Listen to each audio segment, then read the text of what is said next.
Now, senators under the Cayetano bloc has pushed through with their flood control probe rather, despite the recent power shift at the upper chamber. For the details, let's bring in Mobile Journal Merimon Reyes. Merimon. Okay, so paano ba nakapasok yung mga resource person when in fact sinabi ni Senator Win Gatchalian na hindi pa papasukin because there's no hearing today? Actually, this good morning kanina, nung pumasok na dito sa loob yung mga senador plus itong 18 na ex-Marines, pati yung legal counsel na si Atty. Balico, even si former Congressman Mike Defensor nandito. Nagsalita ni Senator Pia Cayetano, supposedly huling humawak or huling may hawak ng Senate Blue Ribbon Committee at naging emotional siya at sinasabi na parang may struggle pa raw na makapasok pero eto sila and tayo mismo hinabol natin itong mga resource person na napalibutan ng staff ng Cayetano-led na block yung ilang mga personnel ng KASAA at ipinasok sila dito sa loob ng session hall. Pero to note, sinabi kanina ni Senate President Pro Tempore, Senator Sherwin Gatchalian na walang pagdinig. Kaya ang nakita natin kanina, i-reverse natin yung camera, dahil wala rin ibang mga staff, si Senator Alan Peter Cayetano ang nag-oath dito sa mga resource person. Well, usually, yung ilang mga staff din from the secretariat at Blue Ribbon, yung broom ang dapat na nandito sa paligid. Pero wala tayong ibang naghilap. Ang sinabi pa ng nila Senator Cayetano kanina, naniniwala sila na walang batiran, walang timbang yung ginawa kahapon, yung pagbibilang ng quorum at yung naging reorganization sa Senado. So sila pa rin ang may hawak ng Blue Ribbon, functioning pa rin daw si Cayetano, Senate President, and the Blue Ribbon Committee hearing will proceed today. So sinabi na ni Gatchalian, walang official hearing na magaganap ngayong araw. Yes, Merimon, was there a resistance from the guards or the security detail there in the Senate because there was an order from Senator Win Gatchalian pero apparently hindi ito sinunod, no? So, can you tell us more about it?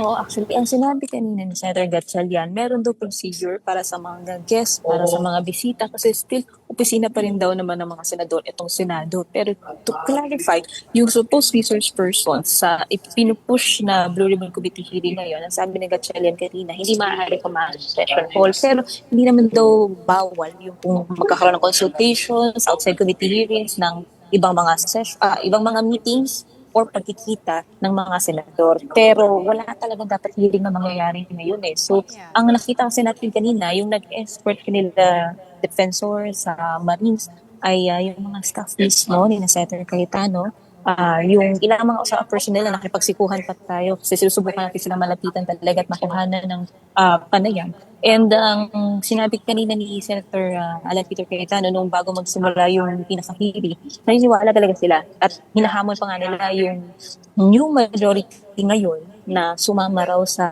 pagdinig ng Blue Ribbon at kine-question nila na bakit daw sa mga lumipas na linggo, buwan, hindi raw ipinagpatuloy yung pagdinig ng Blue Ribbon. Kasi marami nang lumalabas daw ng mga testimonya, ako yan naman alegasyon na dapat isinasalang sa hearing. Ang nasabi ni Senator Gatchalian, kasi kanina dumating si SILG John Reclambulian na humingi personal ng as preemptive action lang daw si Gatchalian to ensure lang yung safety and security ng Senado para raw walang mishap na mangyayari tulad ng mga lumipas na linggo.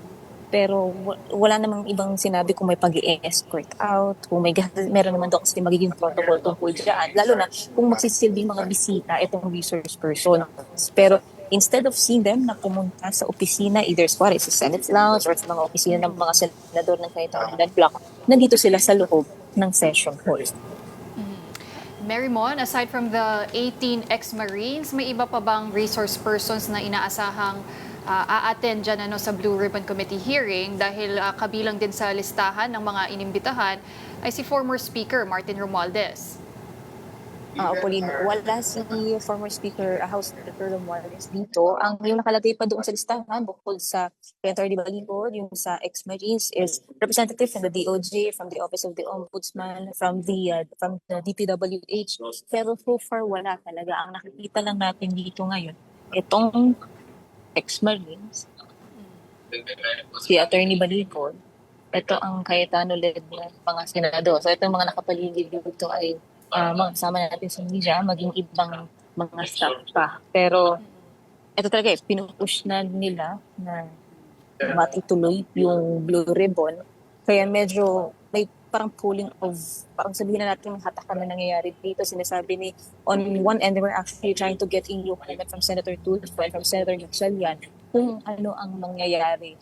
Kung ito na, kasi pinipilit nila, itong Cayetano-led block, sabi nila, ito ay according na sa schedule at wala naman daw naging organization na nangyari. Yan yung sinasabi ngayon ni Senator Marcoleta, yung sa quorum, labing lang kahapon, na binase sa isang court ruling na hindi ito, wala itong batayan, hindi raw ito tama, at sila pa rin talaga ang majority, yung liderato ay nakagayang pa rin at dapat na magpatuloy yung mga committee hearings kasi bukod dito sa Blue Ribbon, ini-schedule din yung Cayetano yung isa pang hearing naman tungkol sa pag-iimbestiga sa naging shooting incident dito sa Senado. And yung huling naging advisory or notice na nilabas sa Senator Cayetano, Alan Peter Cayetano kagabi, kasama rin daw yun lahat magpo-proceed ng mga committee hearing. Pero ang sabi nga ni Gatchalian, walang official hearing para sa araw na ito, walang Blue Ribbon committee hearing na dapat mangyari. Mary Mon, may ilang mga miyembro ba ng new majority na nandyan sa Senado na pumasok today? Ang nahagilap pa lang natin kanina talaga si Senator Gatchalian. Wala pa talaga nahagilap.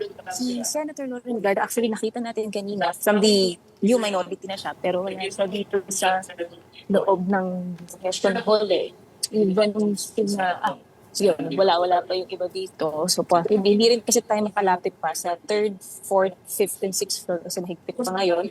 Kaya hindi rin natin sila masilip. And pagka sa Senado kasi wala namang time in, time out ng mga senador. So, maaari as early as 7 or 6, pwedeng nandyan sila. Or kapag kunwari may session, 3 o'clock, pwedeng during that time sila papasok. So, pwede rin naman later on. Kaya hindi rin natin yung kapat. And speaking, ito, dumating na si Senator Lotte Legarda sa press report. We have 1, 2, 3, 4, 5. Si Senator Pia Cayetano. And ang alam din natin kasi may isa pang naka-schedule na pagdilig ang Senate Committee on Ways and Means ni Senator Pia Cayetano, 11 a.m. Yun. Ang nakalagay sa website ng Senate, canceled yung Blue Ribbon Committee hearing ngayon, pero yung Ways and Means Committee, pang nakalagay pa siya sa schedule, kaya wala katabi ni Senator Marcoleta, si Senator Pia. Dapat katabi ni Senator Alan, si Senator Pia Cayetano. So in short, Mary Mon, hindi full force ang new minority dyan. Sino yung mga wala? Nandyan din ba yung mga Villar siblings? Wala sila eh. Yun yung isa sa ilang sinaabangan natin. Kasi yung paghahamon ng netong mga senador, lahat daw, yung majority o yung Senator Soto, yung Pangilinan Bam, Isa, lahat, pumunta raw dito. So, kasi ang gusto nilang mangyari dito ay hindi lang daw partial na committee report ang makukuha, partial daw na informasyon, kundi impartial to quote Senator Alan Peter Cayetano. Kaya ang inaasahan nila lahat ng, actually hindi pa nagkakaroon ng power shift o yung reorganization kahapon, ang sinasabi ni Senator Alan is lahat daw ng mga senador maghanda, iniimbitahan, nag-send sila ng notices sila Senator Pia, and inaasahan nga nila lahat ay dadalo. Pero dahil nagkaroon ng power shift, at si Senator Erwin Tulfo ang hawak, walang hearing ngayon. Next week siya, aayusin daw lahat-lahat from the resource persons, yung order of business din nila, and yung iba pang mga kakailangan nito dating sa logistics. Mary Mon, since yun na nga ang sinabi ng new majority na sa Monday na dapat yung Blue Ribbon hearing, but there is one going on right now, will this particular Blue Ribbon hearing appear in official Senate records? Ang sabi ni Senator Gatchalian tungkol kakausapin niya rin daw muna si Senate Secretary at Attorney Dave Bantu. Kasi since hindi ito official committee hearing, hindi siya maaaring ipasok sa official records ng Blue Ribbon, lalo na ng Blue Ribbon Committee dahil kung magkakaroon ba ng official committee hearing ang Blue Ribbon, yan ay sa pumupuan ni Senator Erwin Tulfo. And that will only take place next week unless magsasend ng advisory si Senator Tulfo na magkakaroon ng changes pa sa schedule or until further notice. Pero ito, dahil nga hinahanap din natin kung so far kasi wala pa tayong makitang staff ng room at saka ng Senate Secretariat. So, hindi pa ito maaaring pasok sa official records. Lalo na kung ilalab ito sa ilalim ng records ng Blue Ribbon. Well, actually, I was able to talk to Senator Erwin Tulfo kanina and also Senator Drilon at ganyan din ang kanilang posisyon. This will not be put on record kasi hindi nga daw opisyal. Pero I was wondering right now if you were able to talk to some of the members of the faction of sila, Senator Alan Peter Cayetano, if they're going to seek Supreme Court regarding this, yung ginawa ng paksyon nila ng new majority na sina Senator Win Gatchalian. Angela, wala pang nababanggit specifically sa pagdudulog sa Supreme Court ang Cayetano-led block. Pero ang kini-question kasi nila ngayon is yung naging timbang nung ginagamit na basehan ng court ruling sa ginawang power shifting kahapon. And usually kapag dito sa ganitong mga usapan kasi schools of thought na ang pumapasok sa usapan, legal luminaries and such.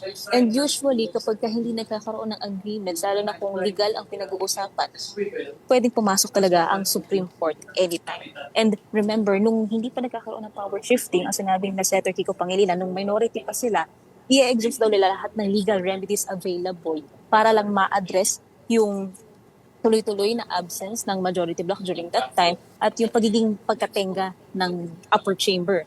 So, part nun, yung either pagpafile ng ethics complaints o kaya yung pagdudulog sa Supreme Court. So, hindi mawawala sa usapin na to kung sakali man yung pagdudulog sa Korte Suprema. Alright, thank you so much, Mobile Journal, Merrimon Reyes.